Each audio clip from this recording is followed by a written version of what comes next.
I don't know what the origin of that is. Of what? Of the different size. I'm sure there's a story behind that. Oh, you don't know? What's the origin? The origin Oh, you asked me what the origin. Do I know the origin? No, I don't know the origin. The origin is, I think, in Victorian England, all the women had people to dress them. Yeah. So for the person who's I buttoning see. it up, the flap has to be on the other side to button it Well, up. not all the women. Well, Victorian, Yeah.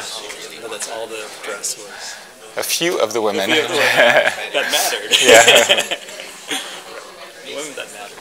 Yeah. That's what dictates history anyways. There's some really, really good PBS shows that are kind of like reviving that era. Whatever, Abbey, something like that. Oh yeah, but that's only one. Like all those people in Downton Abbey are getting, they're getting sort of picked up on other shows. Yeah. But that was the thing that kicked off kind of the revival. Yeah, yeah. There have been a whole bunch of them. There's this one called The Crimson Field. Yeah. Have you seen that? Mm-hmm. It's really good. It's really, really good. All right, I'm going to grab one more thing over there. But hey, good morning. Good morning.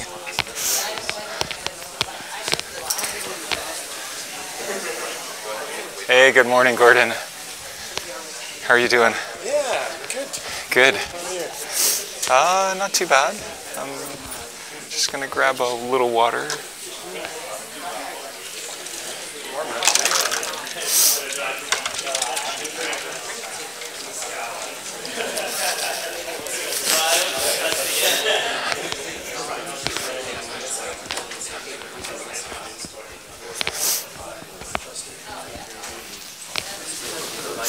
Good? Are we good?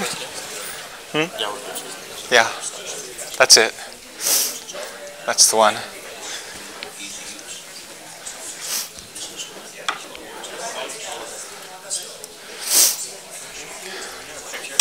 Oh, sure.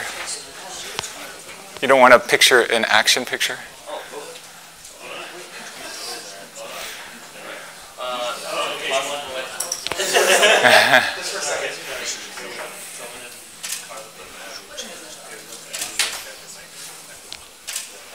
All right, good.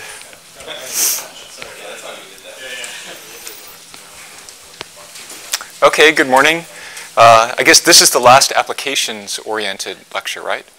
Yeah, so what we'll talk about is functional imaging, and we'll do everything with diffuse optics today.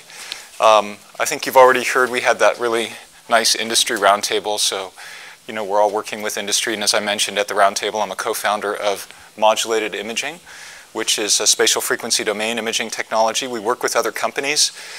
So that's an increasingly important component of our field as we develop these methods and try to get them out of our laboratories and into the clinic and basic biology research as well. So we're going to talk about medical imaging with light. And actually, for those of you who've been to Venn, you probably can go home now or go to the beach.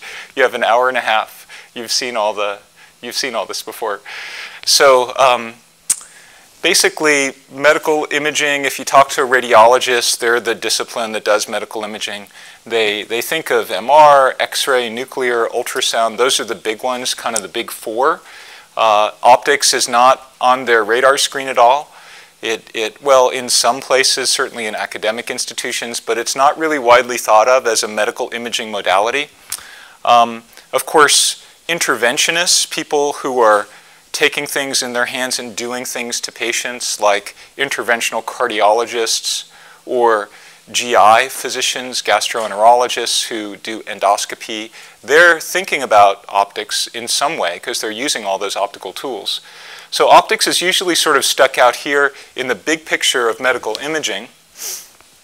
But I just want to review some of the standard of care for medical optics. And I mentioned a little of this on Tuesday night in our workshop, but here are some pictures that I hope that it helps drive home the message.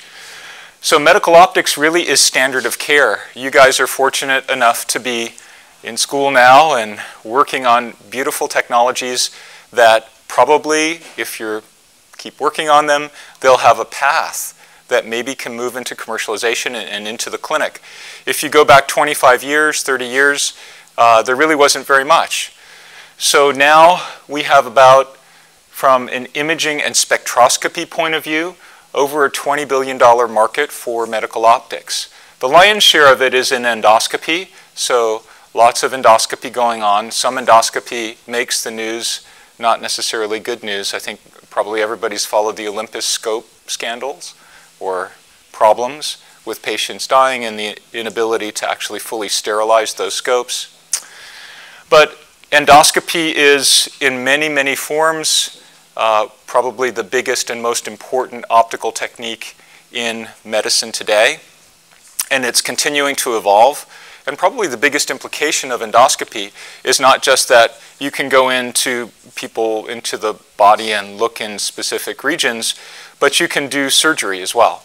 So minimally invasive surgeries that are driven by endoscopy is hugely important.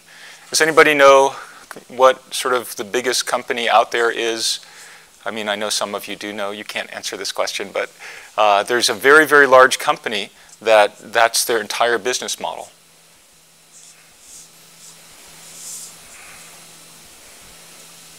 And they're publicly traded, and they have a really high stock price. You just prevented everyone from who knows the answer from answering. Okay. Well, I mean, like the Beckman people. So, okay, we can open it up. Intuitive Surgical. So, you know, their company, one of the fastest growing companies in Wall Street, they traded over $500 a share. And it's a hugely important technology. There's another company that just recently announced that they're going to go after Intuitive Surgical's market share leading position. Anybody know what that company is?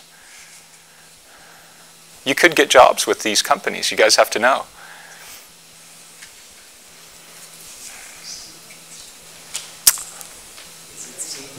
Bigger. I think it's bigger. Maybe about the same size. Well, it's hard to say now. I don't know what the size of it is because they just recently restructured, and they have a new company. They're called Alphabet. Yeah. So Google announced that they're going to do robotic surgeries, optically guided. I mean, it's a huge development that impacts all of you directly. Because you're going to be graduating, how many of you are working on fiber optics, things that you can see far away, inside the body potentially? I mean, you could get a job with Google. So in the eye, there's, sorry, the slides got sort of transposed. Of course, there is actually eye oximetry, but this is supposed to be oximetry over here. So in the eye, OCT alone is over $1 billion a year market. I've lost track of how many companies there are in OCT, maybe about a dozen or so. The eye has been the first application for imaging, and why? It's just so beautiful, perfectly matched to the eye. You have coherent imaging using interferometric gating. You can visualize all the retinal nerve fiber layers. So these are all the nerve fiber layers of the retina. There's this depression here. Anybody know what that's called?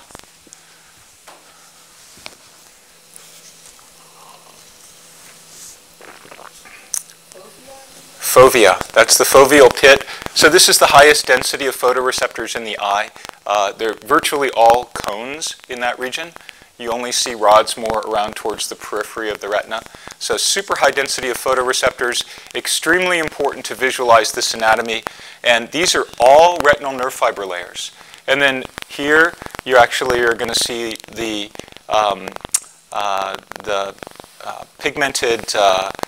retinal pigmented epithelium and the vascular structures, the choroid and the vascular, the retinal blood vessels. You can visualize those blood vessels as well with OCT. So this is an image from Zhongping Chen, our colleague at the BLI, where, and I think all of you have seen these types of optical angiography or Doppler OCT. There are many different names for it, speckle variance OCT, but fundamentally, all of them are looking at the same thing. They're looking at the coherent backscattered or coherent reflected signal using gating, but just gating on the moving scattering particles. So if you just gauge on the moving scattering particles, you can reconstruct the structures in that tissue that contain those moving particles. And so that's the microvasculature. And this is a projection image, so you can get an appreciation of depth. You have varying degrees of quantitation associated with that. So depending upon the technique, you can actually quantify the flow in every one of those microvascular structures. Of course, the more careful you are to quantify, you give something up. You give up speed. You give up some aspects of, well, mostly speed and field of view. So it's a very, very beautiful technique. These are all anatomic approaches. They're moving very fast in the commercial space. This will be introduced and is beginning to be introduced in commercial ophthalmic OCT systems. And then functional techniques, this is oximetry. So these, in total, these methods are kind of on the order of about $1 billion a year market, a little over $1 billion a year. One of the most notable, and the one I like to point out, particularly for our community, is pulse and hemoglobin oximetry and the work that Massimo has done with bedside non-invasive monitors of total hemoglobin, carboxyhemoglobin, methemoglobin, important blood chemistry that can be done at the bedside. So this is critical functional information that's used widely in medicine. There are many, many applications. Of course, if you think about it, we do need to know what hemoglobin concentration is in blood. It's a critical parameter for so many different conditions. Fundamentally, if a patient is hemorrhaging, you need to know that, and you need to know that dynamically. If they're receiving chemotherapy, they're just virtually everything across medicine. It's very important. And then there are oximetry techniques where you look at oxygen saturation. And this one that was originally developed by a company called Somanetics. It's the INVOS instrument that measures oximetry. They tend to have the market share, the leadership in terms of market share, although there are a number of companies now that have emerged in this space. If you go into a pediatric intensive care unit or a neonatal intensive care unit, you'll see babies with these probes on their foreheads. And it's really virtually everywhere in the US and around the world. They're designed, anybody know why it's particularly prevalent in pediatric or neonatal intensive care? To look at brain oximetry.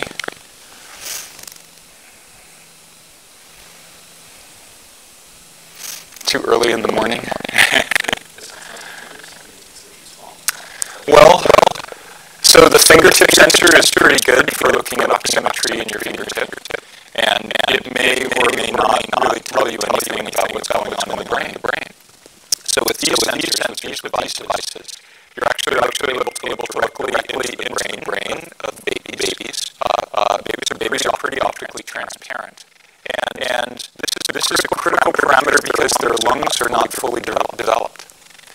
So it's not always clear whether or not they're getting adequate perfusion and oxygenation to the brain. So these are very nice trend detectors. You can see if the neonate, have any of you been to a neonatal intensive care unit or seen what a neonate looks like? How big are they? Yeah, they're like tiny, sort of like the size of your cups. And so they're put in incubators. There are not that many parameters that physicians can change or control, but one of them that they can change are the oxygen tension conditions in the incubator itself. So if there's poor perfusion, if there's low oxygenation in their brains as a result of the immature lungs, then you can change that. You can follow that. So it's a really beautiful trend detector. This device and that company was acquired by this company, Covidien. Anybody heard of Covidien? I know you guys have heard of Covidien. So why do I pause there? They could give you jobs as well. So Covidien is, I think it's the largest, do you guys know, is it the largest medical device company in the world? I don't know about that. It's one of the largest. It's hard to separate out some of the others like GE and Philips Medical. Mm-hmm. Covidien's about 10 billion. Yeah. That's never gone before. And then after they get sued from Massimo, they change the names to Covidien. Yes. Yeah. So it's a really interesting history, and they continue to acquire companies. Maybe they'll acquire one of your guys' companies. So all you have to do is come up with that really clever idea, get it established, and show that it works, no problem, and Covidian will acquire you. That's your exit strategy. So, so all this stuff, imaging and spectroscopy, is about a $20 billion a year market already. And so, you know, we like to think that the medical grade things are really unique, and of course they are. But as my colleague Tom O'Sullivan and I like to point out, there's this blurry line between this stuff that traditional medical device companies are making and all of this stuff, the consumer grade electronics. And again, you know, we were talking on Tuesday, so maybe you'll get a job with Covidian, but maybe you'll get a job with Apple or Fitbit or Samsung or LG, as actually several of our recent graduates have. There's clearly a movement in those companies to develop personal health monitoring devices. They will become increasingly important as people get them in their hands. It's kind of what we like to think of as the democratization of technology. You will have information that you can control yourself. It will go, of course, into networks in the cloud, and somebody else will then be controlling it. You'll think you're controlling it, but somebody else will have access to it. Who knows who that will be? Most likely your healthcare provider, probably Kaiser in the future. They'll have those networks. They'll probably, ultimately, Apple may own them and Google may own them. And all this information is now, as increasingly accessible and can be generated with innovative hardware and input devices. Of course, a really big challenge remains. We're all very used to the idea on this side of making a measurement. How many of you guys make measurements on living systems, people or animals? When you make those measurements, how long do you make the measurement for typically? They're just an hour? That would be, but you're not continuously measuring stuff for an hour. So you may have a probe, you may put it on, and then put it some other place, and you know, maybe it'll take an hour. A pulse ox is a little bit different because you clip that on, but these types of devices, the implication with all of this is that you can be transmitting information continuously, 24 hours a day, 7 days a week, and it's going to introduce entirely new challenges in terms of data analysis. So there's a huge amount of information content that's going to go into Apple's network and Google's network. And there will be, you hear a lot about big data, and nobody actually knows exactly what big data is, but I think that's big data. Big data is hardware devices sampling at 30, 60, or higher hertz that are sending information about your dynamic physiology into these networks, and there's a huge opportunity to really figure out new signals and the meanings of new signals. We're typically analyzing maybe 10 seconds worth of data, or if it's continuously acquired, or at the longest it may be 30 seconds worth of data. And so we'll apply our signal processing techniques for that. But with this type of stuff, it's entirely new. And let me just give you a thought example. So it took 100 years for blood pressure to sort of be figured out as a reliable predictor of risk of heart disease. And it's a pretty, it's a very manual technique. Everybody knows how blood pressure works. What if you had a new measurement that was better than blood pressure? How could you possibly figure that out? Well, if suddenly you have one of your sensors, one of your devices, hooked up to 10, 20, 100, 1,000, 10,000 people getting information continuously, and you can correlate all that information with other aspects of their life, and then that's all analyzed in a big data format, you may be able to derive new measures that will be better or as good as blood pressure using less obtrusive, less invasive, and more expedient types of devices. So this is basically where the trend is and where things are going to be going. So that kind of leads into the, the next big question: what's next with medical optics? And clearly, I think, and many people in our field, I think, are also in agreement that one of the great power of biophotonics is we can bring the technology to the patient. These are, by and large, fairly low cost and low barrier to access technologies. And if you put them in the sort of conventional medical domain, physicians, once they get them in their hands, they can see something and then they can treat it. So it gives information right back to the clinician, and they can act on that. And a classic example of this is the Somnetics device that's in the neonatal intensive care unit, and physicians can see what the trends are in terms of brain oxygenation, and then they can change the oxygen tension in the incubator. Why don't you want to just blast the baby with 100% oxygen and just forget about having any feedback? Any ideas? Is that bad? Is 100% oxygen bad? How come? You can go to oxygen bars, especially in Asia. I think there are several of them in the airport in Narita. One, I was thinking maybe that they'll get used to it, and then their body will get acclimated, so when they come out of the incubator, I don't know if that's what you're looking for. We create little baby oxygen addicts. There is definitely getting used. There's a negative physiology associated with it. What is the principal negative physiology? And it actually took people many years to figure out. And it's a super interesting story that involves Dr. Arnold Beckman.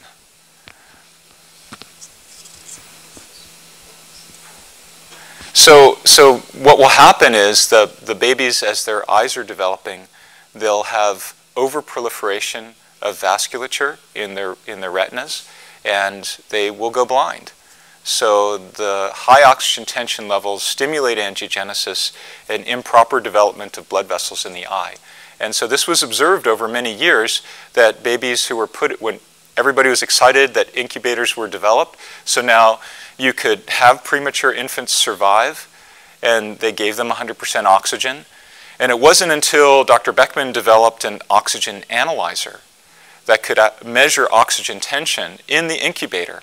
So his was a dual-use application. A lot of times we talk about civilian use and military use. So he had a civilian use that was put oxygen analyzers in incubators to prevent blindness in babies, in neonates. What do you think his military application was? It was a World War II application. For all you World War II military history buffs.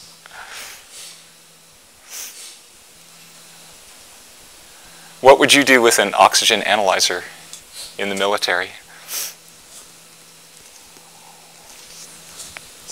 Any branch of the military. Navy. Navy, that's the hint. Exactly. So you have people like passing out and losing consciousness and losing ability to focus, because we know that you need to maintain a certain oxygen tension level in the brain if you become hypoxic or ischemic. So you pack in, I don't know how many men, and I'm sure it was all men at the time, into a tiny submarine with not very much air exchange. The conditions can be quite dangerous. So oxygen analyzers in submarines were a huge innovation that allowed their use. So this is kind of a background. The goals, what do we want to do with the new technologies? And I think this unites everybody here. Somehow we need to see beneath the surface. And conventionally, if you go to the radiologist, even if you talk to endoscopists, they don't typically think of light as being a technology that penetrates beneath the surface. Increasingly in endoscopy with confocal microendoscopy, does anybody know a company that makes confocal microendoscopes and actually has a very successful business model? Remember, it's a $50 billion a year industry, so there must be some companies out there. Cellvizio. Mauna Kea device. It's actually quite popular. And there's a company that makes confocal microscopes for looking in skin, dermatology. And Vossen knows this very, very well. In fact, greetings from Milland. I saw him last week. They've been working for over 20 years to bring this technology into the clinic. And it's there now, and it's reimbursable. So it's a confocal microscope where you can look into skin and look at basal cell carcinoma, melanoma, characterization of skin disease beneath the surface. It's really beautiful. What I find to be absolutely stunning with this, we know one of the key developers of that technology, Milan Rajnishka. Is that how I pronounce it? Oh, okay. Yeah, Rajesh, yeah. Milan. And so he's been working on it probably 25 years. It's reimbursable now. And when we talk to our colleagues in dermatology here, they're super excited about this new confocal technology, this brand new thing that they've never heard of before. And it's just amazing, and can they work with us on it? Of course, Milan has been in the coal mines working on it, in the dungeons working for 25 years. So that's how long it takes. But why does it take that long? Well, for some things. We want to see beneath the surface, and it's really hard to convince a clinician to adopt a technology unless you can explain the underlying biologic origins of what you're seeing. So that's a big part of what we need to be doing as a community. You may get lucky and be able to do that for your dissertations, but that's a key thing. At least have some ideas, be able to articulate the relationship between your optical signal and what's going on in biology or physiology. And then here, this is the big challenge. This is the sort of the highest peak that we have to climb to, the summit. And that's to make a quantitative measurement and then somehow link it to a clinical outcome. And we talked a little bit Tuesday night about why this is important, clinical outcome. And in a nutshell, it's important because all of medicine is shifting to this whole area where everything that is going to be geared towards doing things for the patient that will improve their outcome.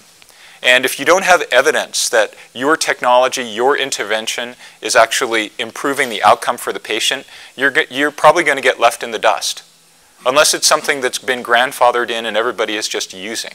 So that's a really important thing to consider. It's very difficult to structure studies that link an optical measurement to a clinical outcome. And I'll show you an example of one study that we've been working on that does that.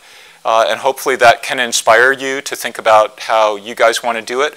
But one great way to do it is to work in teams and to really access clinical colleagues, scientists, engineers, and you know, just go through the iterative process of brainstorming. If you have a good technology that measures something and there's a contrast origin that you understand, if you think hard enough and work hard enough, you will be able to link it to an outcome. So here everybody's kind of familiar with this big picture of tissue optical imaging, where on the y-axis we have resolution, so you give up resolution to go deeper in tissue.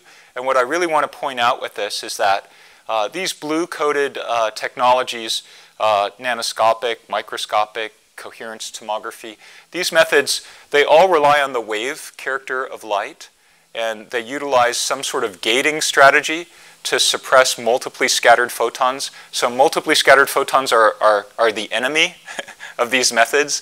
You lose contrast and resolution, essentially, with multiply scattered photons. So you can use interferometric gating, geometric gating, holographic gating, electronic gating as in nonlinear techniques. So everything about these methods is designed to preserve the purity of coherence in some form or another. But as you go into tissue to depths of about transport scattering length, about a depth of 1 millimeter, that's a battle that you're losing. You know, you can't gate everything out. You just won't have enough photons to make your measurements information rich enough. So at this point, we think of light as a particle, and you guys have been developing lots of expertise in this in both domains. So there's this sort of transition and an in-between domain. But if you think of light as particles, then you can use a diffusion approximation or similar types of approximations. And we have these methods: diffuse tomographies, macroscopic imaging, photoacoustic techniques. Photoacoustic is a little bit different, but the driver, of course, are multiply scattered photons. And I'm going to go into some examples of diffuse tomography and macroscopic imaging. One of the interesting things and kind of a nice feature of our field that you can bring out and flaunt in front of your colleagues in other areas is that regardless of whether you're working in a diffuse tomography or microscopic imaging or even nanoscopic imaging, if you look at a lot of Vadim Bachman's work in coherent backscattering imaging techniques, is that the contrast is preserved across spatial scales. So while this method may be looking at multiple light scattering, you're looking fundamentally at a scattering signature that comes from particles that are cellular in origin and even subcellular. And we may or may not get to an example of that. I have that at the end of the talk. So macroscopic imaging and diffuse optics. Did June give a demo at all? So this is a picture of me with 4 850 nanometer LEDs in my mouth. There's no light from the outside. It's all just coming from the inside. This is actually a technology that you met June on Tuesday night, June Yu. He's started several companies. One of them is Praxis, and it's commercializing this particular technology. So they hope to use it as a quick screening for sinus infections in kids. There's lots of interest, and it's very promising. I like to use this in particular as a way of illustrating that there's a lot of light in the near infrared in biological tissues, and it is transported across fairly large distances, several centimeters here, going through hard tissue and soft tissue. And it's always fascinating for me to see how it's emerging, from my pupil. This is illumination from inside. And I have several images of myself, actually over 20 years, and they all pretty much look the same from the inside. The outside is changing, but the inside looks pretty about the same. And then I'll also talk about the idea of using wide field illumination with patterns, and you guys have been learning a lot about this as well. I'll show some examples of how you can employ that. And those patterns, just like the light here is blurred as it transports through many, many centimeters of tissue, the patterns are blurred as they propagate deep into the tissue. And if you can measure the rate of pattern blurring, then you can control the optical path length, and you can say something quantitative about the tissue. So our big challenge, and in some ways you guys already had this set before you at the beginning of the week, and you've been working on that, but just to sort of reiterate that, is to measure optical path length when we go into turbid materials. We know what it is with a cuvette measurement. You don't know what it is if there's multiple light scattering. If you could know what it was, if you could control it, then you could be quantitative and you could just use Beer's law. You'll separate absorption from scattering. So from a physics point of view, the advantage of measuring and controlling optical path length is that you can separate absorption from scattering, and you can localize information in 3D. You can do tomography. From a physiology point of view, why is that advantageous? Well, you could convert this information, these mu sub a's and mu sub s primes, into measures of perfusion and metabolism at depth. And you can determine the concentration, so that would be oxy and deoxyhemoglobin. You can determine the concentration of other near-infrared absorbers and fluorophores. So we have in the near-infrared a very beautiful signature from water and lipid. Believe it or not, those hemoglobin signatures, well, Massimo has already figured this out, but those hemoglobin signatures are not just oxy and deoxy. There are other components, and especially if you have pathology in physiology, and even if you just have a bruise, it's a hemorrhage of vascular structures, over time, because the body is working to get rid of that blood, there are hemoglobin metabolites that have unique spectral features. So all that stuff can be measured. And you can, if you're good enough with this and you know the optical properties, then you can correct distortions introduced by the optical properties. Those distortions can impact fluorescence that you measure. How many of you guys are doing fluorescence? Are you doing deep tissue fluorescence or more? More superficial. But, I mean, you're in the land of optical property correction for distortion. So it's hugely important, and it can help you visualize. So you will be, I'm sure, correcting for distortions in deep structures. Are you going to work on some of the brain imaging? Right now we're doing some skin imaging for skin cancer using after photodynamic therapy. Yes, yeah. And skin is super turbid. I mean, if you're just looking right at the surface, you may not have to correct for a distortion. But if you're looking, even in skin, the stratum corneum the index is so high. And we know this because we do a lot of nonlinear imaging that relies on coherence and the simultaneous arrival of multiple photons. And you just see, for no good reason, the signals just disappear because of the fact that there's so much scattering that it reduces the instantaneous excitation intensity at depth. So 50 microns, 100 microns, all those ballistic photons are just scattered all over the place. So it's a super turbid material. So this is potentially an extremely important application of what we're doing. If you want to go deeper than a few hundred microns even, you would like to correct for that. And certainly in keratinized structures. So they're basically, from a kind of academic, didactic point of view, there are sort of three ways to control path length. And the first way, and probably all of you know this intuitively, but it's important to point out, because this is probably the most powerful way to control path length, and that's to control wavelength. So if you look at path length, in the domain where scattering lengths and absorption lengths are about equal, and then you move into the near-infrared region, the scatter-dominated region, where absorption lengths are much, much greater than scattering lengths. So absorption lengths out here are maybe in 10 centimeters, 5, 10 centimeters.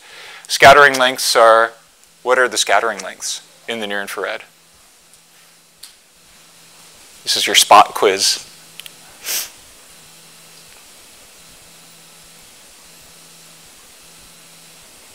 Any guesses?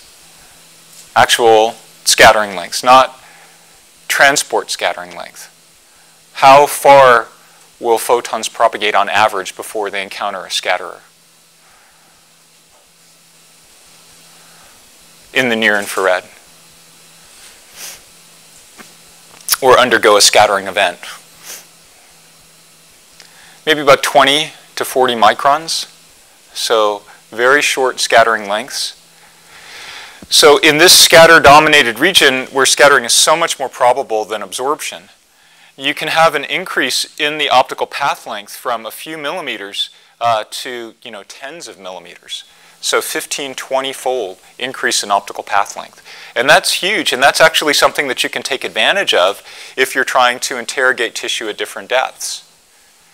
So a classic example is just looking at different colors of light transmitted. This is through a rabbit ear, and you can see very stark contrast with the vascular structures here in the blue and the green, and you lose that in the red. Just a lot of light comes through. That's sort of a practical visual way to appreciate that. But even if you're out here in the near infrared and oxygenation in the tissue is changing, so you can have another twofold change in the optical path length going from 50% saturation to 100% saturation. So even out in that domain, small changes in physiology, well actually that's a pretty big change in physiology going from 50 to 100%, but not unusual in working muscle or working brain, or if you're driving a photodynamic process, it's very, very common. So you can have another twofold change in optical path length just through those spectroscopic transitions alone. And this is kind of a good illustration of that sort of concept of optical path length and wavelength dependence. So believe it or not, that's me. So, and it's me. On the left, this is 400 nanometer illumination of my face, where absorption lengths and scattering lengths are about equal, and the light clearly is not penetrating very deeply. So you see contrast in that image that's entirely different from this image, 850 nanometer illumination. Absorption lengths are much, much greater than scattering lengths. So anybody know where all the contrast is coming from here? Melanin. That's mostly from melanin. Where is the melanin? Where is it, actually? It's clearly not in certain regions of my beard. I've lost it there. How deep is melanin? It's the lower epidermis. At the basal layer? So how deep is that, though? Give me a number. Max. I mean, mine's about 50 to 60 microns. So it's remarkable that you see all that contrast coming from less than 100 microns of skin. And that's really super high contrast. And there are different types of melanin that absorb a little bit differently, just a little bit. They have fluorescence signatures that are even more different. Did Mihaela show some of the fluorescence of melanin? No?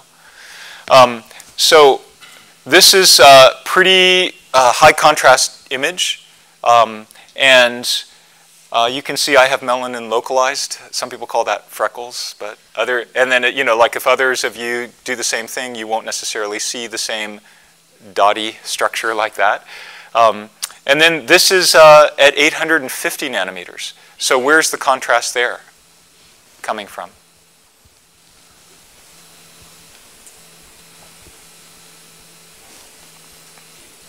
Hemoglobin. So the light is going into the tissue. It says, you know, we'll just go right by the basal layer. We don't really care so much about the attenuation of the melanin. And those photons just keep going, and they get scattered from deeper structures in the dermis. So the vascular plexus is coming right up in capillary loops to the epidermis. It doesn't go into the epidermis, but it's in the dermis in capillary loops. And so you have all that vascular plexus in the dermis. And that's principally where the attenuation is coming from. But because of multiple light scattering, the light is pooling just beneath the surface. And you guys are modeling that and visualizing that. And you can see that beautiful multiple light scattering signature. I look a lot better in 850 nanometer light. And that's actually a principle that cosmetic companies take advantage of. How do they do that? They must block the shorter wavelength. That's one thing they do. But that's also designed, you know, to advertise that we have protective effects in our products, you know, so you don't get burned. But that's one thing. What else do they do? They make the light a little bit diffuse. There's another company that you guys can work for. So L'Oreal, Unilever, Avon, we know that they all have active programs in biophotonics and biomedical optics. And they're very interested in skin optics, of course. So you can put small particles on the surface of the skin, also known as makeup, to multiply scatter light and give you more of a diffuse glow. You look better. It's less expensive than giving everybody near-infrared imaging goggles, although that probably would work better. Tom? Well, there is in your hair, so for sure. That gives you the pigmentation in your hair, or some of us have more or less of it than others. And it changes over time. Yeah. So the third way to control path length, or the second way is actually controlling the spatial features of light. And we were talking about before that absorption lengths are quite long in the near-infrared, about 10 centimeters. Scattering lengths are short, 20 to 40 microns. So that means if you have a spatially resolved measurement, then you can control the path length. And intuitively, I think you're all familiar with this. If you have a light source, and you have a detector close to the source, you're looking at more superficially propagating photons. If you have a detector further from the source, you're looking at deeper propagating photons. So if you make a measurement of the reflectance as a function of rho or source detector separation, then you'll see a very steep drop-off and you guys have probably already all done this, where you have a scatter-dominated region and also a region that's dominated by both scattering and absorption. And that's a very powerful, compelling way.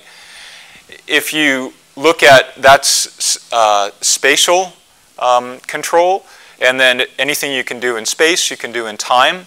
So if you think of those scattering lengths and absorption lengths, and you convert them into times. So what is a scattering length? That's the mean distance light will travel before there's a scattering event. An absorption length, the mean distance light will travel before there's an absorption event. If you divide that length by time, you have a relaxation time. And so that's the mean distance that light will travel, or the mean time between scattering events and the mean time between absorption events. So tau absorption relaxation times in tissue are on the order of about half a nanosecond, less than a nanosecond. That's slow in comparison to scattering relaxation times, which can be fractions of picoseconds. So if you make a time-resolved measurement, you put in a short laser pulse, and so that's typically in the few picosecond regime, then it will spread out in time. And as we argued with space, the early regions are scatter-dominated, and the later regions are absorption-dominated in time. And that's because as that light pulse, which carries photons, goes into tissue, if you wait a really long time, they'll travel further. You'll capture light that's traveled further. If you look at a very short time, you'll capture light that hasn't traveled as far. If you have no absorbers in your system, there's no loss. And so this is a thought experiment. You take that pulse, and what will happen to it?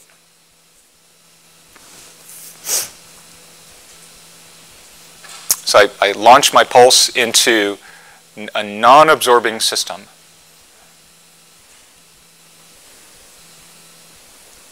Just elastic scatterers. So no inelastic scattering.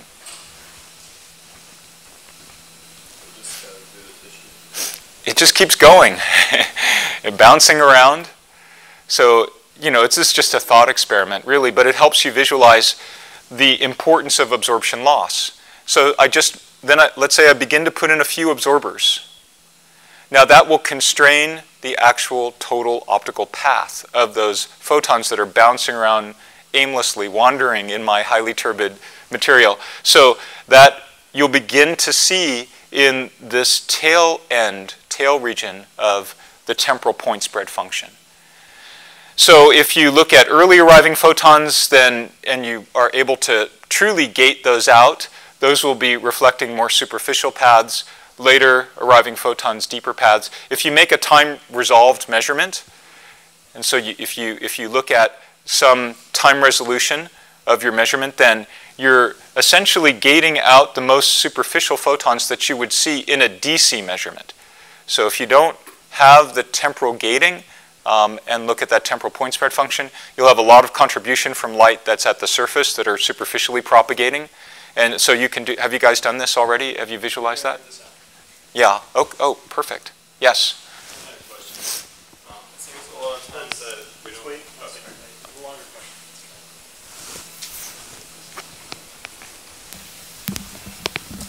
It seems a lot of the time we don't really look at the orientation of the chromophore. I mean, I guess hemoglobin doesn't really matter because it will be moving, but especially like in the skin, the orientation, it depends on like how the light will be absorbed. So I was wondering if like you guys ever look on like the orientation of the chromophore. I know it might be a little bit hard. You mean like dichroism or so a molecular characteristic, non-centrosymmetric or chiral? So it's pretty hard to pull out a measurement of chiral structures in the multiple scattering regime. But if you're using coherent light, then those are properties that are conserved. And definitely people have tried to look at that. One example is an OCT, where people look at polarization-sensitive OCT and can look at the banded structures of chiral molecules, which happen to be collagen in the skin. So you see a lot of polarization dependence in light propagation through those types of structures. Or in coherent techniques, if you're familiar with second harmonic generation or some frequency generation. So that's a nonlinear technique that takes advantage of the chiral structure of collagen fibers. Let's say if you've got molecules that rotate light differentially, like D and L glucose. That's been a popular target that nobody's ever been able to solve, despite a lot of money being invested in it.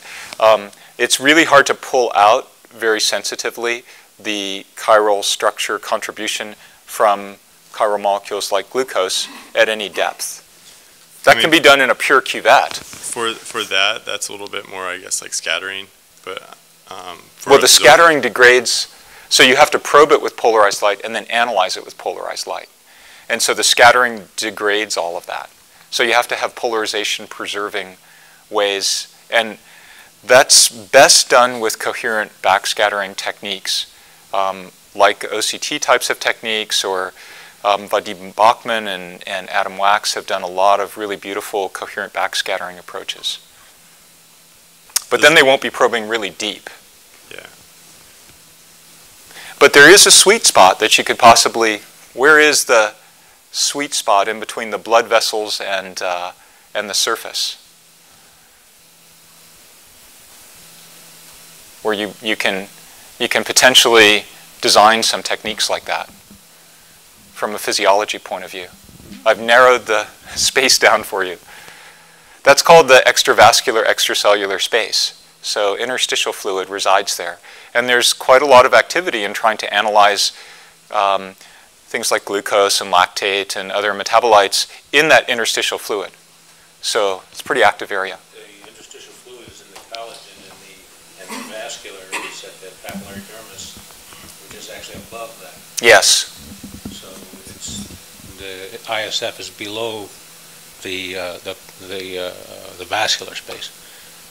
But there's some around the vasculature, Okay. right? There's. There always will be, because that's where it comes from. Yeah, that's where it comes from. So it's not, unfortunately, we model it as layers, but the actual physiology is not like that. Yeah.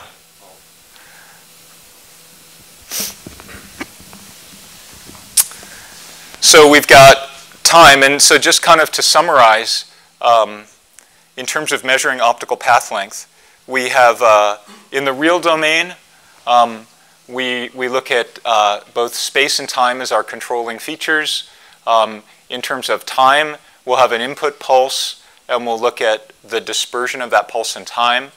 In terms of space, we have an input spot. Still a pulse, it's a pulse in space, and we'll look at the dispersion of that in space.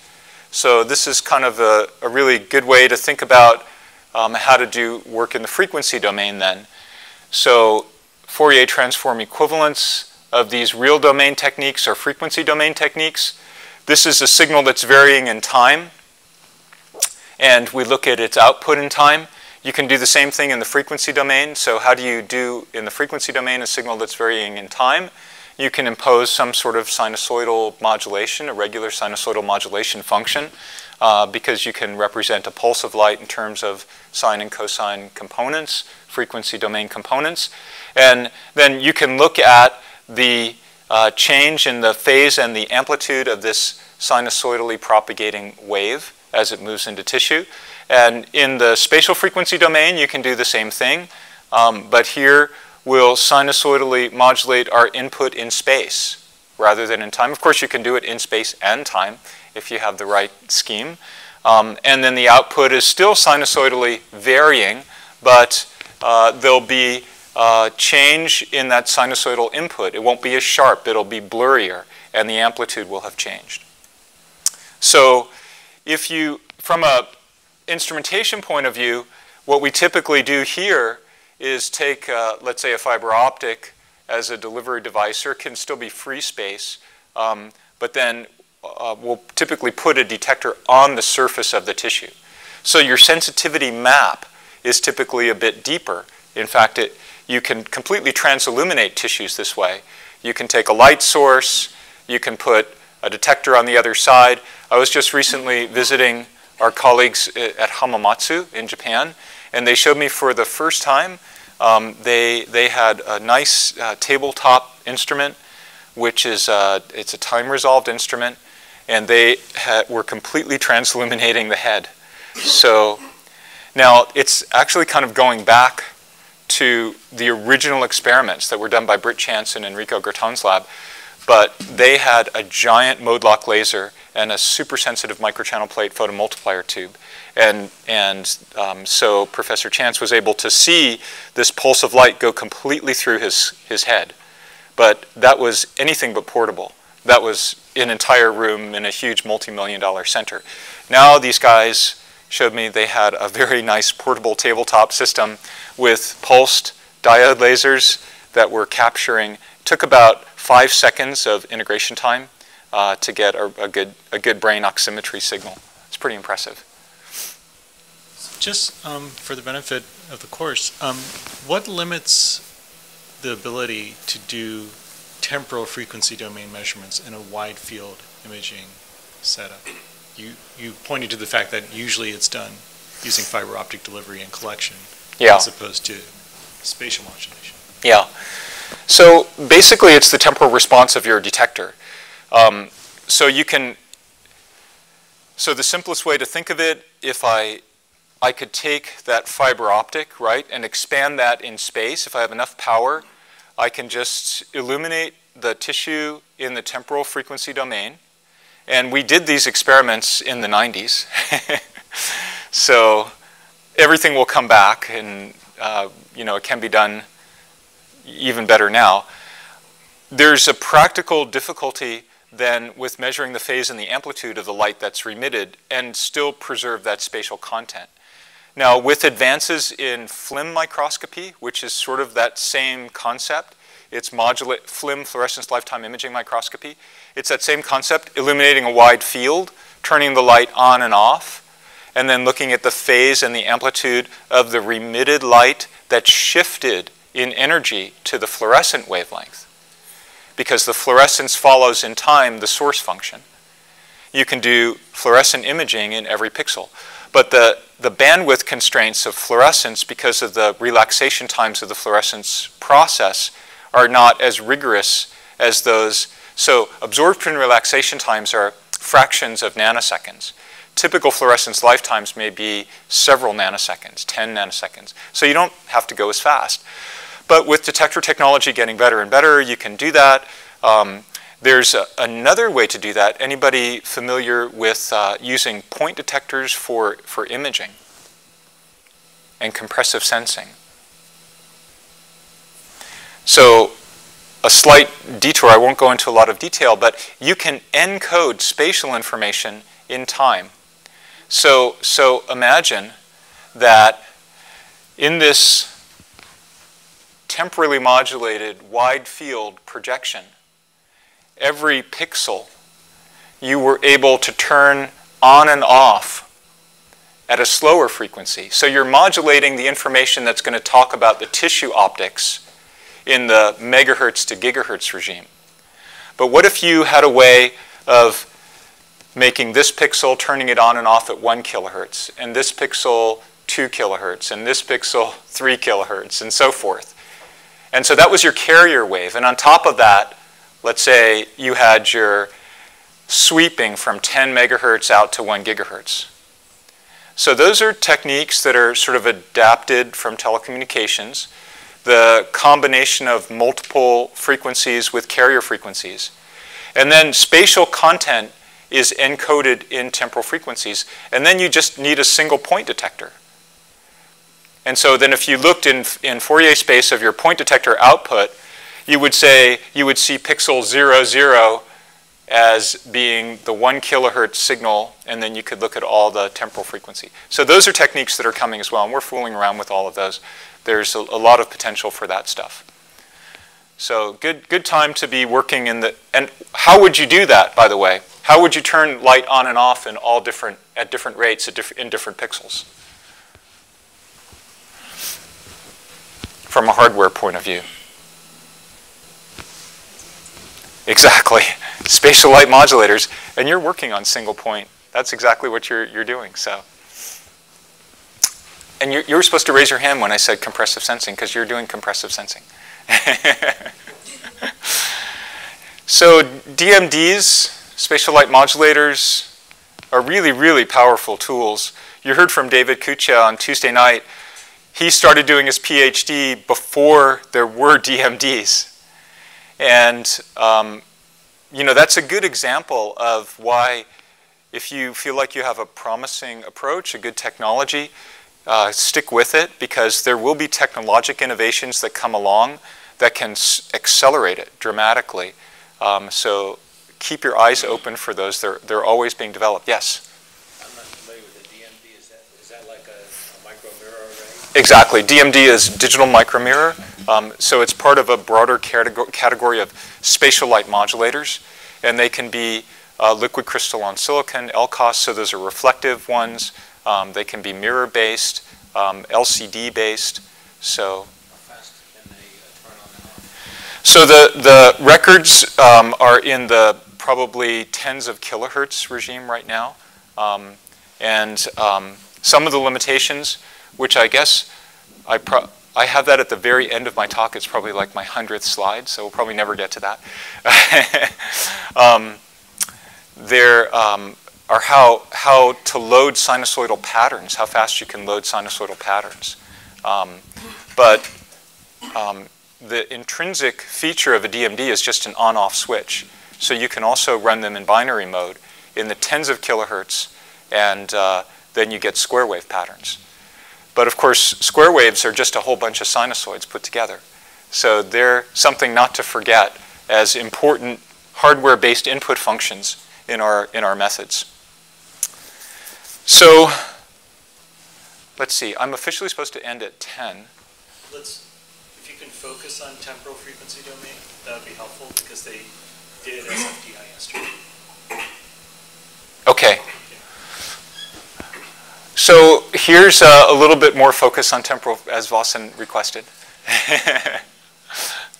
And you can, hopefully, you have all sort of taken a look at this review paper, Tom O'Sullivan et al. And so if you intensity modulate the source, launch the light in tissue, you get this spherical wave that propagates in tissue, and that's damped.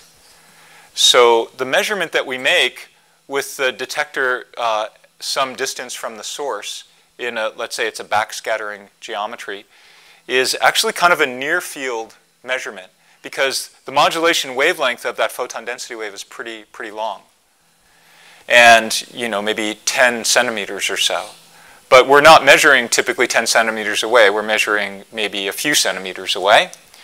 And we've got this diffusely propagating light field. The phase velocity of that wave outside the tissue is basically the velocity of light in the medium that's propagating it. It goes in the tissue, and the phase velocity becomes a 10th or a 100th of the velocity of light, because all the photons that are being carried along in that wave are now scattered multiply. They're spreading out in space and time. If you put an absorber in, it will constrain the paths and sort of shrink the spatial extent of this diffusely propagating wave. And so if you have a measurement that can accurately resolve the phase between a reference signal, the source input function, and the propagating light, so you measure the phase lag and the demodulation or the damping of that wave, and you can look at that as a function of frequency, then you can compare that to your models, and you'll calculate what the parameters are, the free parameters in the model, which really, in the end, there are two free parameters that we care a lot about. And what are they? That's your test to see if you're awake. Two free parameters. Our favorite free parameters in tissue optics. Mu sub A and mu sub S prime, yeah. So you want to calculate those, and you can do it by measuring the phase and the amplitude. So what does that actually look like? So this is going to be the amplitude as a function of frequency. You can see it's nonlinear, because the model is nonlinear in its prediction of the behavior of the light propagation. This is the phase as a function of frequency. And if you fit that to the model, then you can get mu sub A and mu sub S prime. And one of the things that we then do in order, because you get mu sub A and mu sub S prime wherever you have a laser and a laser wavelength. So typically you only have a few laser wavelengths. But if you fit the mu sub S prime as a function of wavelength to another, more or less, you might think of it as a law of our field. It's like a speed limit. You know, you can't, this one is just always going to be a factor that governs light propagation in turbid materials. There's no structure to it. It varies smoothly in some sort of a power law. And you can derive in a sort of a generalized form using a Mie theory approximation. And we call A the prefactor and B the scatter power. So lots of work has been done in our community to describe the validity of that assumption. And this actually doesn't require us to assume anything other than this is smoothly varying according to this type of power law, and then we can derive the A and the B parameters. Now, some people have taken those A and B parameters and then tried to even further describe. B is more or less telling us about the size of the scatterers. A is telling us about the density of the scatterers. That's yet another stretch. It's pretty hard to do that, but it's certainly possible. It gets much more complicated. But if you just use these factors, A and B, and combine that, of course we've got individual wavelengths also for absorption, and we combine that with the reflectance spectra. So reflectance, you can take over a broad, this is probably the easiest possible measurement to do. You get a white light source, you shine it on tissue, you have a spectrometer, and you pick up the light, you look at all the different wavelengths that are reflected. That's not a quantitative measurement, that's a qualitative measurement. And you'll see dips. So if this is a reflectance spectrum, what's the origin of that dip? And that dip. Well, let's just say that dip right there. Why would that dip appear? Hemoglobin. That's a classic hemoglobin. Hemoglobin is sucking up the light, so there's less reflectance there. More reflectance here. You see a little less reflectance there. What's that dip from? I think this one's from fat, and this one's probably from water, because water is at about 980. So you can, this is probably from breast tissue.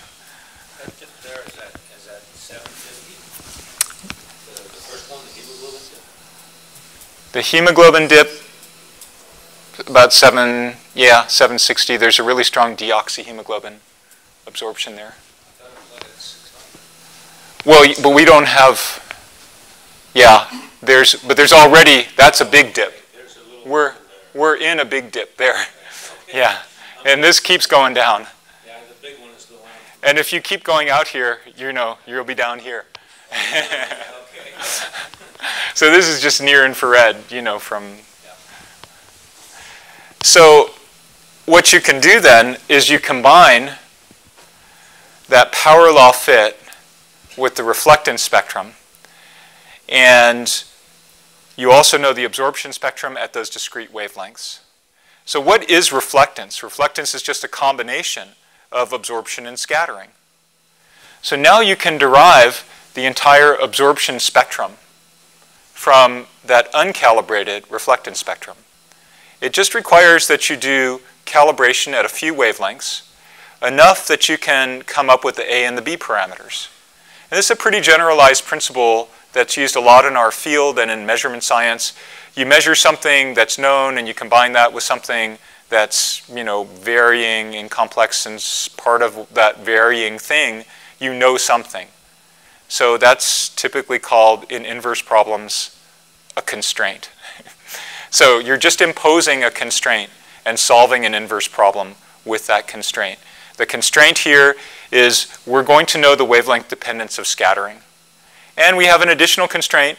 We will know what the absorption is at a few discrete wavelengths as well. So that's how we get absorption and scattering spectra. And then here is fitting to near-infrared absorbers, and I think you're all familiar with these features: deoxyhemoglobin, oxyhemoglobin, lipid, and water. The water and the lipid, is that electronic absorption?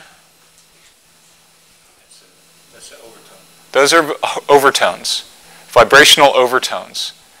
And they're typically combination bands. So what's the overtone that we're looking at with lipid?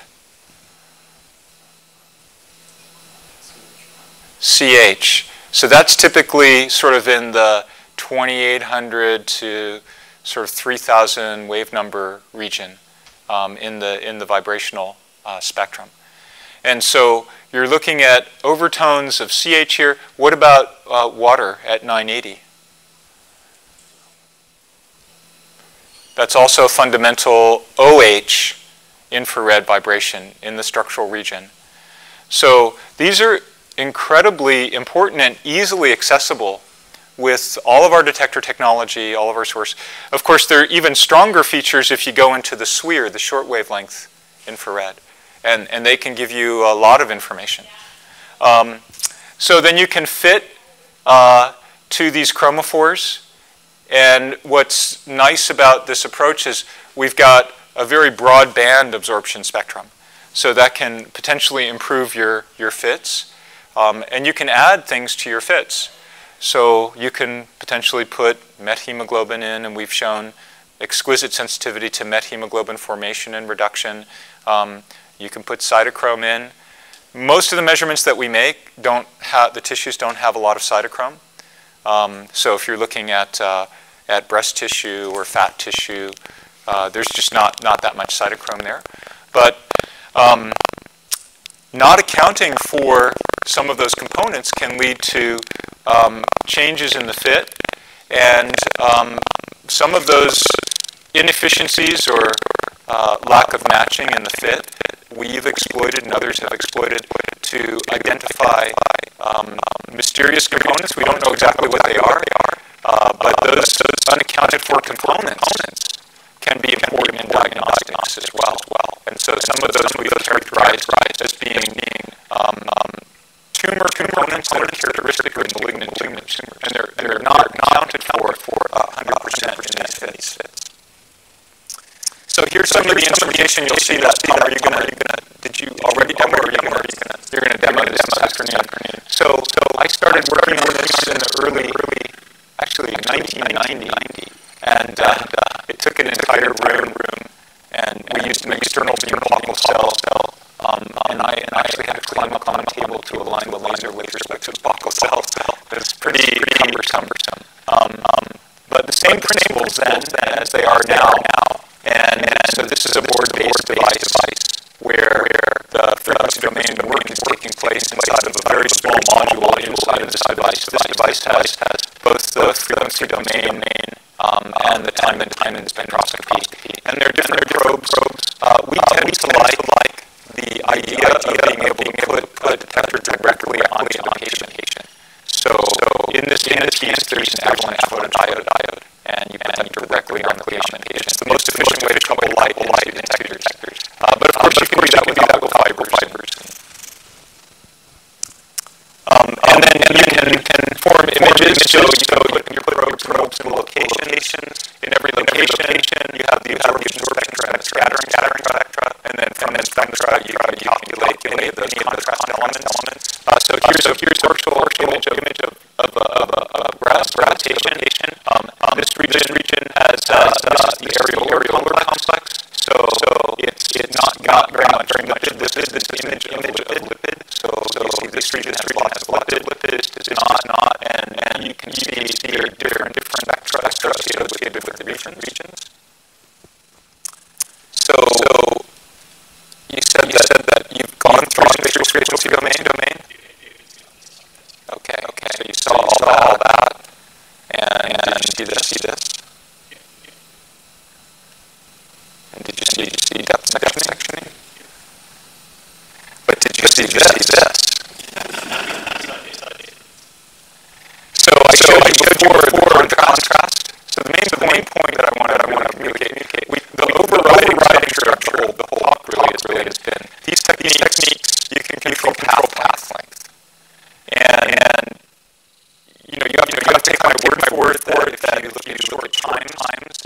Pathlength. But it's very easy to illustrate the spatial frequency domain. So here's a picture of me again when you're looking at an element, and that's less than 100 microns, actually about 60 microns in me. And so this is deeper tissue. These are zero frequency projections. So that's DC. But if I just take the 850 nanometer light and I increase the frequency to 0.2 per millimeter, you see entirely different contrast. You see light that is not penetrating as deeply, and you begin to see more superficial structure appearing. So it's really remarkable to be able to do that. And you can imagine if you go to higher and higher frequencies, you get more and more superficial information content. So Dave certainly talking about this imager. He may not have told you about this super sophisticated device. So this is an access projector, and it happens to have 3 LEDs. You can read Xander's paper, JVO. It has we tried to the LEDs out of this with our own in, and we found basically the LEDs in it work really well for hemoglobin oxygenation. So it's got a blue LED that corresponds to hemoglobin absorption. It's got a green LED that's right at the diastolic point, and a red LED that corresponds to deoxyhemoglobin absorption. And so you can use these types of devices. In particular, for small animal imaging, you can be quite powerful for that. But maybe you'll figure out how to convert it to clinical things. So what are we using all of these for? This is sort of the picture of what we're after. And maybe this is kind of an old-fashioned physiology of biology. Probably good for you guys to keep in mind. It's really what we're looking for is a balance between oxygen supply and demand, and that really needs to be maintained in tissue. So there's increasing demand at the mitochondrial level where we have say a few millimeters of oxygen tension. The vascular side where there's higher oxygen tension, arterial side 80 to 90 millimeters. This side can respond. So if the demand is occurring here, how does the arterial side respond? Let's say I'm searching for a word, and my neurons are working hard, and they're trying to come up with the word. What's my vascular side going to do? Dilate. It's going to give me more oxygen. I came up word. I was dilate. I got it. So the vascular side responded, good balance. But in general, this balance will change. It's a delicate balance, and it can change over time. And when it changes, what's that called? I'm looking for one word.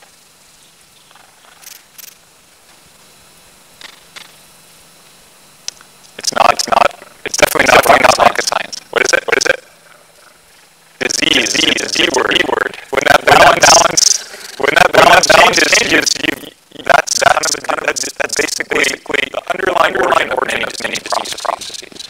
So these are you hear a lot about metabolic disease, and if you look at it from about a 40,000 level, or even maybe a 10,000, you don't have to go that high up to implicate. There's something wrong with the supply side, and something wrong with the demand side. And in fact, inefficiencies and alterations in either the demand or the supply side over time lead to neurodegenerative disease, cardiovascular disease, cancer, diabetes, underlying processes that can drive many diseases, which are increasingly metabolic diseases. So what would be an underlying process that is influencing and restricting the supply side? Right, but what is the process? What is happening? So remember we had that slide at the very beginning. It said understand the biological origins of the contrast. So what is the actual underlying biology behind that peripheral vascular disease? Obviously, there's multiple. You can't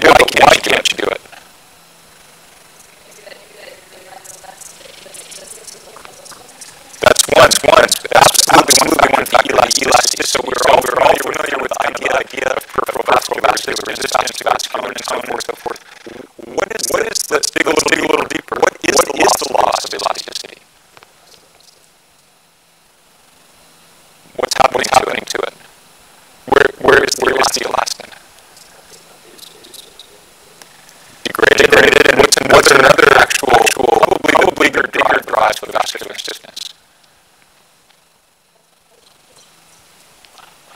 You can have calcifications, you can have alteration of collagen in the blood vessels, so glycation of collagen. It makes your hose in your garden, it looks like damage from the hose. So it's a similar thing in your blood vessels. What's modulating the vascular tone? What's giving my brain the ability to come up that word that I'm searching for? What is the switch driving the blood vessels to dilate and deliver more oxygen? And what's telling how is the nitric oxide get released? Just in a well, are there cells that are involved in mediating that? You guys all know. I'm measuring these cells. Where do they reside? They're lining the blood vessel. They're called endothelial cells, and so they're mediating them, whether it's brain or mediating the release of nitric oxide through molecular pathways. So that's a soluble molecular factor that's driving relaxation of the blood vessel. And of course, the pharmaceutical industry has recognized that pathway and capitalized on various vascular modulating agents. The biggest one is Viagra. So it engages that pathway, either activates it or interrupts the degradation of nitric oxide. So this is important, and you can have disease that targets the endothelial cells, endothelial dysfunction. You can have disease that drives glycation of collagen and makes collagen stiffer, so it increases your overall vascular resistance. And if that's the case, if you have higher peripheral vascular resistance, or you have rigid vessels, what happens to your blood pressure? Goes up. And what happens if your blood pressure goes up? If you're you're a neurologist, what are you worried about if your blood pressure is high? Single highest predictor of stroke. So the pressure has to get released someplace. Stroke, aneurysm. So this is a whole cascade. And what can drive all of that stuff? Why is all that stuff going to happen? You can have significant alteration in metabolism within a cell that lead to the creation of everybody's most loathsome species. What are they called? Where the mitochondria is kind of to first approximation where there's combustion of fuel. So if the combustion is taking place beautifully, but anybody remember what carburetors are? What is a carburetor? I know Tom knows. Mixes air and fuel, you get combustion. What if you have too much air? Or what if you have too much of one or the other? You don't get, and some things don't, the fuel doesn't get completely burned. It can be hanging around then and go bad chemical reactions and make, why does everybody take vitamin, does anybody take vitamins? Young people don't take them, only people our age. So why do a lot of people take vitamins? Usually you think of like a class of vitamins. Antioxidants. What are they trying to do? They're trying to scavenge reactive oxygen species. Where are the reactive oxygen species being created? right here. You keep making these things, they'll damage cells. They'll damage the endothelial cells. They'll lead to chemical reactions that cause changes in collagen structure. So this is the cycle of disease process. And in optics, we're in a great position to be able to measure cell vascular coupling response. So we're very fortunate in our field. These all have intrinsic signals. Did David show you this?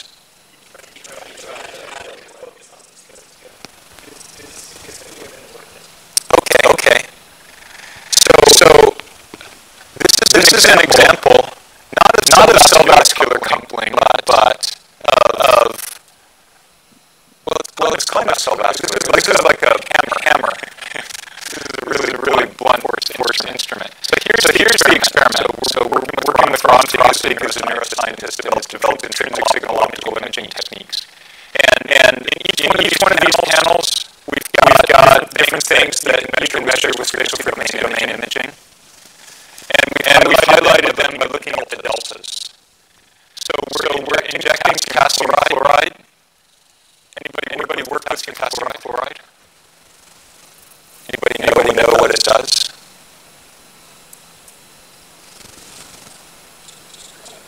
It disappears in your ions horribly. I believe it's an approved death method in death row, in some places. It goes wacko. So you get a phenomenon. So neurons are stunned. They become depolarized. And you get a coherent phenomenon known as cortical spreading depression. Now this isn't just an exercise in interesting optics. Cortical spreading depression is a real phenomenon that occurs in people's brains in a large population. And what population and what condition is associated with what we call cortical spreading depression. Very common. It's a word I'm searching for. I'm trying to dilate my blood vessels. It begins with an M. Migraine. That's what a migraine looks like. If you ever have a migraine, this is what is going on in your cortex. So you inject potassium chloride in the brain of a rat. Here's the change in scattering, change in saturation, total hemoglobin, deoxyhemoglobin, and oxyhemoglobin. And so I'm going to stop this. Okay, right there. So you saw this scattering wave. Now this is not scattering from one neuron. A lot of people are trying to do work in looking at optical signals scattering from one neuron or two neurons. That's extremely difficult to do. You need coherent imaging techniques. This is scattering from thousands of neurons, but they're all happening synchronously because cortical spreading depression is this slow-moving wave. We've accelerated this. It's moving at a few millimeters per minute, like 4 or 5 millimeters per minute. So it moves across the cortex. This is the front wave, the wave. So it's occurring because there's ionic alterations. You get different water content and swelling and shrinkage of neurons. So that's scattering happening with lots of neurons. Now as the wave propagates across, the neurons become metabolically active again. So the wave in scattering is indicative of the stunning of the neurons, the stopping of the metabolism, the functioning of the neurons, and then they come back. And so what happens behind the wave in space and time is you have an increase in deoxyhemoglobin. There's an increase in metabolism and an increase in oxygen extraction as these neurons that have had their ionic character all screwed up. Now things are restoring back to normal. They're oxygen starved and they suck up oxygen. It's like when you hold your breath for a really long time and then you take that gasp. So you need to get that oxygen. And that's occurring at the expense of oxygenated hemoglobin. So this drops and saturation drops. So the area is reperfused. So that's a chemical example of the optical fold effect. Let's look at another example of the optical fold effect. So this is what Macroscopy does. He typically just uses 630 nanometer light, which is looking primarily at deoxyhemoglobin, and he looks at the reflectance of 630 nanometer light. If you look at the cortex, and the cortex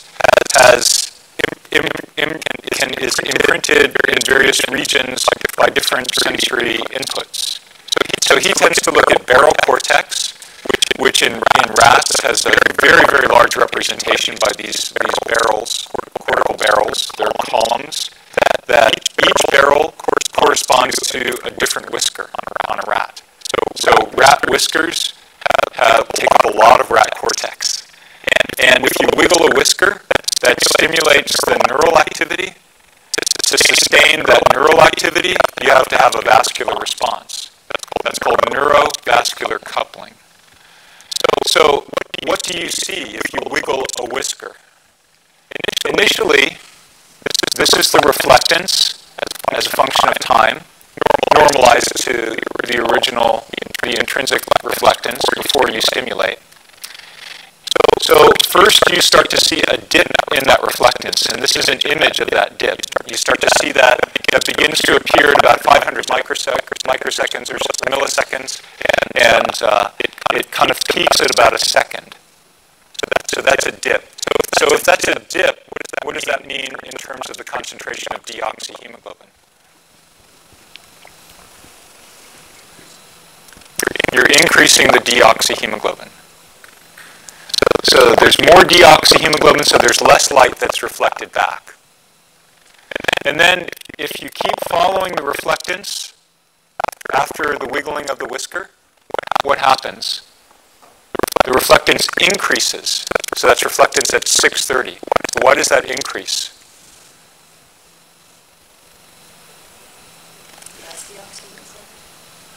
Less deoxyhemoglobin. Why would there be less deoxyhemoglobin?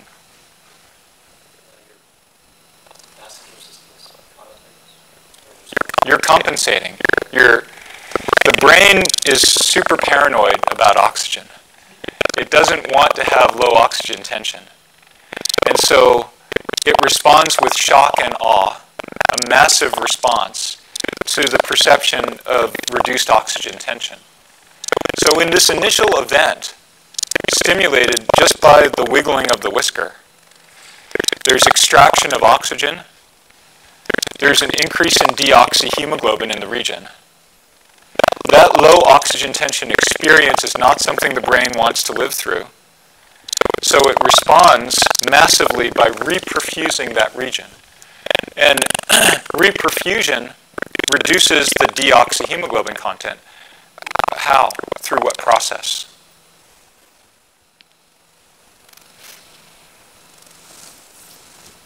Very simple. Dilution, right? The blood vessels are opening up and it's just whoosh. So now it's just the deoxyhemoglobin is diluted out. And this overshoot, this reperfusion, is, how many of you heard of fMRI bold? That is the fMRI bold response. And a lot of the interest in optics, particularly in optical brain imaging, comes about because there's a huge amount of work from our field that's helped explain the mechanisms behind the bold signal in fMRI. Now, fMRI is really beautiful. You can do it in people. You can get 3D images. You know, we can't do that with 3D depth resolve bold imaging. There is a lot of work in our field going on to do multiple source detector pairs and do tomography and look at cortical responses. And probably the most state-of-the-art that I've seen is work that Joe Culver has done. He's been able to show even better resolution, both in time and space, with optical techniques than fMRI, at least for cortical structures. He can't go deep into subcortical structures. So that's pretty interesting. But this is the fundamental break it down. What is going on? Initially, there's an oxygen extraction. This is called the initial dip. That's responded to in order to sort of pay back the oxygen debt. There's an overshoot and then an undershoot, and you can follow these time courses. How does fMRI detect any of that? Why is that so popular with fMRI? What does fMRI actually see? What does MRI see? Protons. What type of signal is it looking for? It's looking for the flipping of protons in a magnetic field. So here we've got deoxyhemoglobin and oxyhemoglobin. Will either of those impact the magnetic field?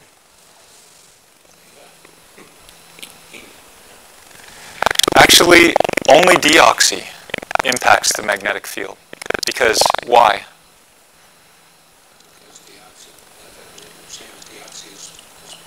is paramagnetic. So if deoxyhemoglobin is close to the protons, and for those of you guys in BME, where are those protons coming from in MRI? Water, our favorite contrast agent.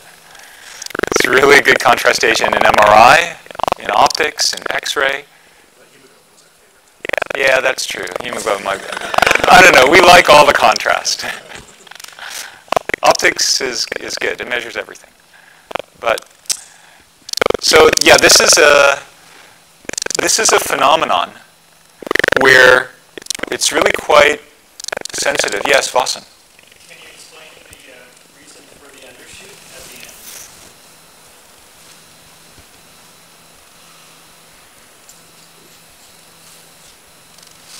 Because after the vessels dilate, does it constrict a little too quickly? And then there's still some residual brain activity that then desaturates again. But then you would mention that you could have this ringing. Yeah. Kind of occurs. Yeah. And does that? I'm not really sure what the undershoot is from, but it's definitely something that they observe both in fMRI and in optical neurovascular stuff. It may just be a fluid dynamics thing. But it's interesting because the undershoot is just as large as the initial. Yeah, and if you follow it, absolutely, there is ringing that goes on until it completely damps out. Yeah. So, getting back to exactly what this bold response is in fMRI. So we know we're looking at protons. Water is all over the place. And if you get an increase in the deoxyhemoglobin, that's paramagnetic. So it changes the T2 relaxation times.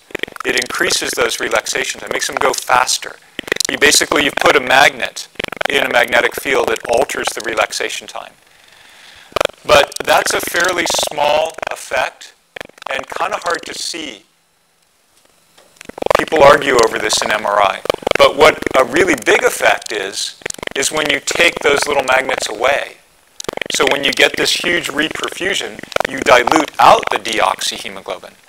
And that's the origin of the bold response that you see in fMRI. So it's the backwards, it's not a direct measurement.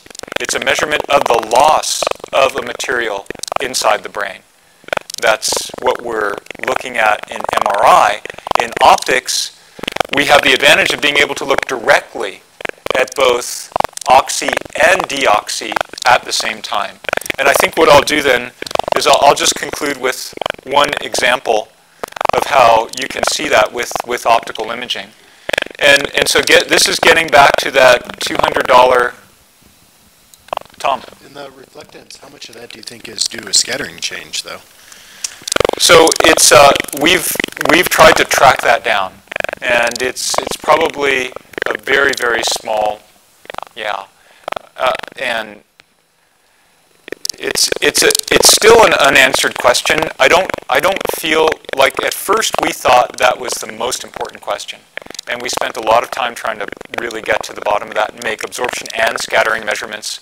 But the neuroscientists don't really actually care so much about that. I think that there's opportunity in the scattering measurement, and I guess what you'll have to do is come back next year, or maybe I'll just keep talking tomorrow.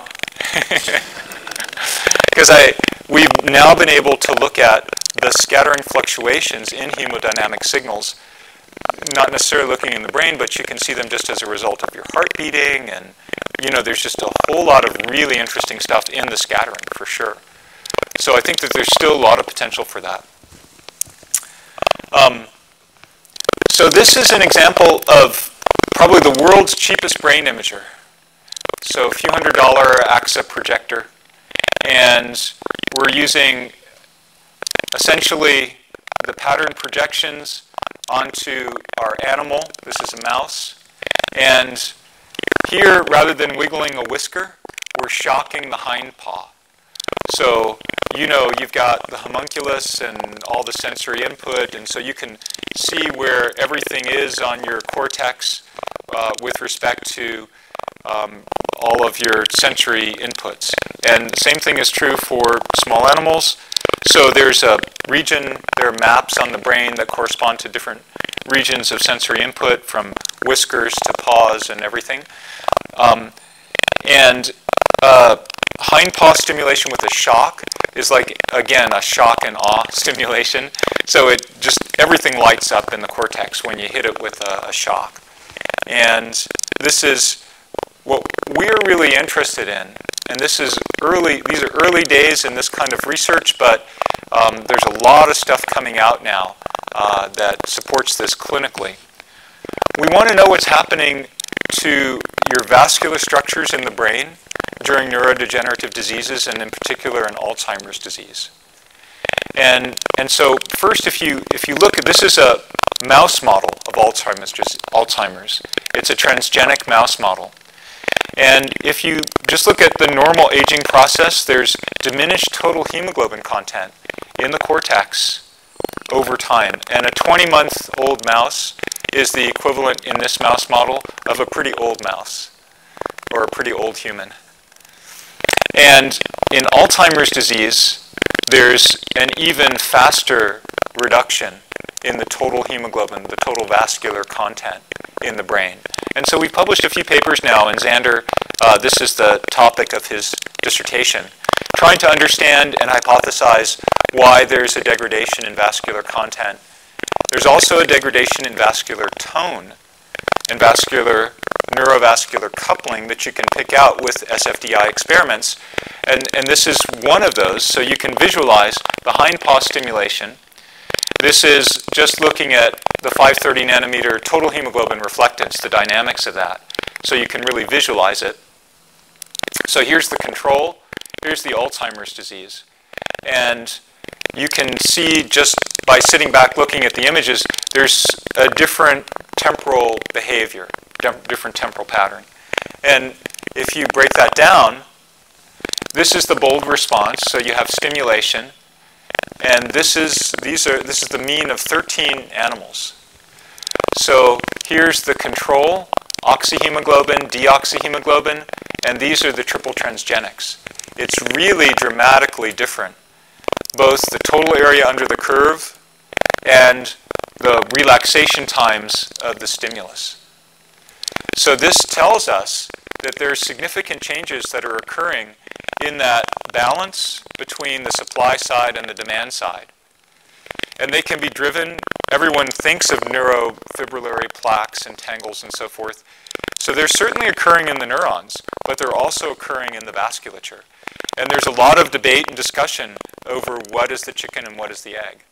And it's clear that you can't have a discussion about neurodegenerative diseases without looking at the vasculature. And these types of results have now been validated by various clinical groups using fMRI. And a recent study just came out from a group at Beth Israel that looked at in fMRI in human subjects and found significant impairment. The sad story of all this, of course, is that even if we had a great optical technique that we could put on people and do simple neurovascular coupling checks, which you could do with finger tapping, or you can always do electric shock on people, or something else, there's nothing we can do about it yet, right now. From everything I've seen, the best prevention and attenuation of Alzheimer's disease symptoms is actually, well, does anybody know what it is? Tom knows what it is.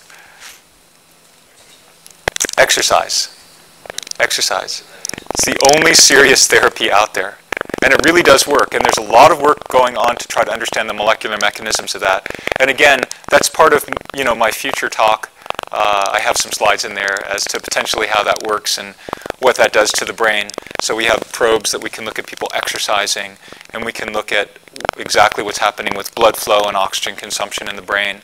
So we've got exercise, we've got disease, we've got all kinds of things that we can do with optical imaging. What about like mental exercises though? Mental exercises, they are strongly recommended, but from what I understand, if you try to sort of separate the two and say, I mean, that's got to be done, mental challenges, but physical exercise actually has more of a relatively higher therapeutic impact than just mental alone. So you have to move. You have to move. Yes? It seems like from a kinetic standpoint, if the blood is moving faster, that oxidation is going to, oxidation that doesn't happen on a very fast time scale is not going to be as likely in that one area.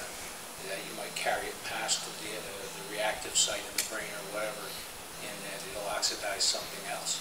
There are so many benefits, and you know, I don't even know a fraction of them. When you talk to people who look at sort of the molecular science of exercise, we have our own first approximations, and that's certainly, I think, a very important benefit. But there's a lot of knowledge now of what that enhanced blood flow does, what is triggered, how it interacts and activates the immune system. Probably it's all fundamentally immunomodulatory. And again, from my very 40,000-foot view, I would say that the immune system is kind of like the Maxwell's equations equivalent of biology. So if you know Maxwell's equations, you can explain all of optics and photonics. If you could write the equations for the immune system, you would be able to explain Alzheimer's disease and cardiovascular disease and, you know, diabetes and basically virtually all of these phenomena. Because it's either the immune system working as it should be helping you, or the immune system gone crazy in some sense and accelerating your demise. In the case of glycosylation of tissues, what I think happens is that the high level of glucose increases the rate of the reaction of glycosylation of tissues. So it looks like it's maybe a really crude first order approximation with glucose concentration. And that doesn't seem to be an immune system thing, and it does do the neural damage. But it actually, so everything is connected. Okay. So those high levels of glucose can be driven by a process known as insulin resistance. Mm-hmm. Where is the insulin resistance coming from? If you eventually connect all the dots, there's an immune implication, there's a significant lipid metabolism implication. It goes back to the metabolism of lipids and glucose, and whether or not you have, say, the right lipid particles to engage and be a very good partner with your immune system. So everything is connected, but all of those things are, I think, absolutely accurate downstream explanations. The further upstream we go, the more insanely complex it gets. But I think absolutely to a first approximation, we want to drive perfusion challenges, create vasodilatory responses in tissues, make them work as they're supposed to work with some frequency and intensity. You want to have a high amount of skeletal muscle, which is the biggest glycogen store in the body. And if you have high skeletal muscle to lipid ratio, then you'll have a much healthier overall glucose level and not necessarily have to be subjected to those glycosylation products. So it's all obviously complicated, but I think we are quite fortunate in terms of all of these technologies to be able to see underlying signals. And I think, you know, by giving you these examples, you get a sense for the power of the technique. So I'll just summarize all this stuff. And I have many, many examples. Maybe you'll have to go to the Venn Summer School, where it's a 4-hour lecture, and I give all this stuff out in doses. And then it's an experience like this. It's a week-long intensive experience. And you get you get lecturers talking about every one of the main topics in biophotonics. But from a kind of a summary point of view, these methods that all of us, our community, we're developing are sensitive to drug and radiation therapies, can be providing feedback, can be used obviously in surgical guidance, in predicting risk and outcome for individuals, just measuring your baseline properties without any perturbation, looking at what your brain oxygenation is. Those types of things can be very valuable and will become increasingly important in medical decision making. And then, of course, multimodality is absolutely essential, being able to combine multiple optical modalities as well as optics with other complementary modalities. And this is where I think we're going with these things, continuous sensors. And we've got, you know, outstanding people. You've met a lot of them this week. A lot of the work in DOSI is work Tom and Anais and Brian, Amanda, Rob, Gautam, Alex are doing. In SFDI, I didn't get to show you some of the stuff that Kyle just finished and helped leverage his job into Fitbit. So anyway, I think that's pretty much the whole picture. So thanks very much.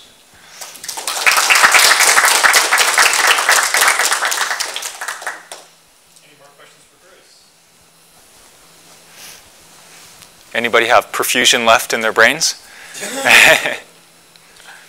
One of the things I think is interesting that I'd like to have you comment on is that with a lot of the fitness devices, of course, they're not regulated and nobody knows how accurate they are. They probably don't even have a specification they have to meet.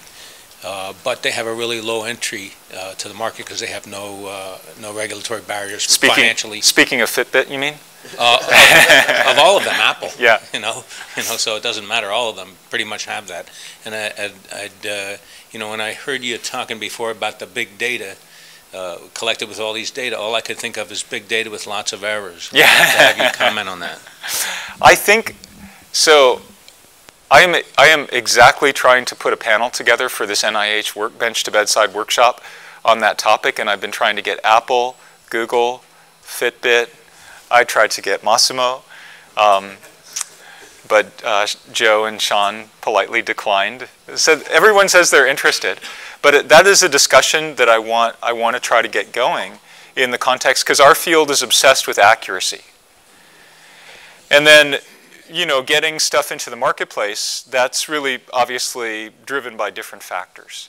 But there is a convergence, and there is a lot of opportunity in that convergence. And I don't know it, but based on the hiring that Apple has done and the people that they're bringing in, because they of course can't, I mean, one day they can talk to you and the next day they can't. So, but I feel like that's the direction that they're trying to go in. Now, whether or not, you know, they're going to have sort of stratification of devices, so there's the low barrier to entry, fun consumer thing, and will they spin that into more serious, more accurate devices? I don't know. I don't know. Yeah. I think that there's, I mean, they're obviously the experts on understanding the markets, but I think the profit motive is in, and this is what I would like to get them in a dialogue on, is in the potential to really fundamentally transform healthcare. So if you think about an MRI and how many megabytes of information content is in a single image, it's super dense. But how often do you get a full body or full organ MRI? Even if you're following a disease process, you'll sort of only get it once a year. But if you're not, you may not have one for 10 or 20 years, or let's just say 5 years. Let's compare that. That's static anatomy. Let's compare that to dynamic physiology at kilohertz sampling rates. Low bit information content, maybe, by comparison to the MRI, but continuously. And now you've got kind of a comparator detector opportunity. You're looking at what happened 1 second later or 2 seconds later compared to, so you're super sensitive to changes. So I would argue that the huge potential is there to have people streaming their health content into smart databases that are able to pick up, well, your dichrotic notch is now a little bit different, so you're probably having some problem with valve stiffening and you need an appointment with your cardiologist. That's not going to get picked up on the echocardiogram that you happen to have once every 10 years. Or maybe it'll get picked up then, but you could do something about it earlier. So it's kind of like, I like to think of it as the movies. You know, sometimes we go to the movie theater, but increasingly less often. Most of the times we're sitting at home streaming. So in the future, sometimes we'll go to the doctor. Actually, probably the present. Sometimes we go to the doctor. But you know, if you can stream that information, you can control it yourself to some extent, and you can use what is increasingly becoming what is obvious as one of the most powerful medications, that is exercise. The Francis Collins announced a director's fund to stimulate more research in exercise as a serious medical intervention, not just to become more fit, although that's a good side effect. So, yeah. So, I mean, that as a dialogue, I would really like to, if you can get Joe, convince Joe to get in on that discussion. I'm not sure what I can convince him of. I think there have to be some market opportunities for those companies there. Lawson. Just to follow on and maybe amplify the points you're making, it's not optics related, but one of our colleagues in BME, Michelle Kine, she's come up with a sensor to put on the abdomens of pregnant women, because there's very little information about the movement of fetuses and how that can relate to, you know, pregnancy complications. And again, very low bit rate information, but continuous monitoring. And there's very little known about that, and there are tremendous opportunities for reduction and complication of pregnancies and early intervention if something's going on. That's right. Yeah. That's right. Yeah, one thing we found is that every time we increase the frequency of our measurements, as in measure more often, whatever it is we're trying to measure, we see something that we'd never seen or even couldn't even have predicted. So a classic example is your guy's mentor, Darren. So when we had all this data, we were measuring breast cancer patients in chemotherapy pretty often. We were measuring. Why were we doing it? We didn't know, but we were trying to measure them the first day after the infusion, in the first week after infusion, and we had all this data, and it wasn't until Darren came along and actually analyzed it and said, oh my gosh, look at what's happening. This is amazing. In the first day, these patients are undergoing a really unique response that we really hadn't seen before. We had seen some aspects of it, and actually, I had presented it at a big breast cancer meeting, and I wasn't even in tune to it until somebody in the audience came up to me from Japan and said, hey, we see that same type of phenomenon in our PET data. So we think that that's a metabolic flare response in PET. And you know, then we were able to dig deeper into it. Darren and Shigeto eventually came from Japan to work with us on it. I mean, a great story of how increasing the frequency of your sampling without knowing beforehand. So what if you had just all that stuff, and then you had infinitely smart postdocs and grad students who were analyzing the dynamics? Yeah, Watson. Yeah. So let's thank Bruce again.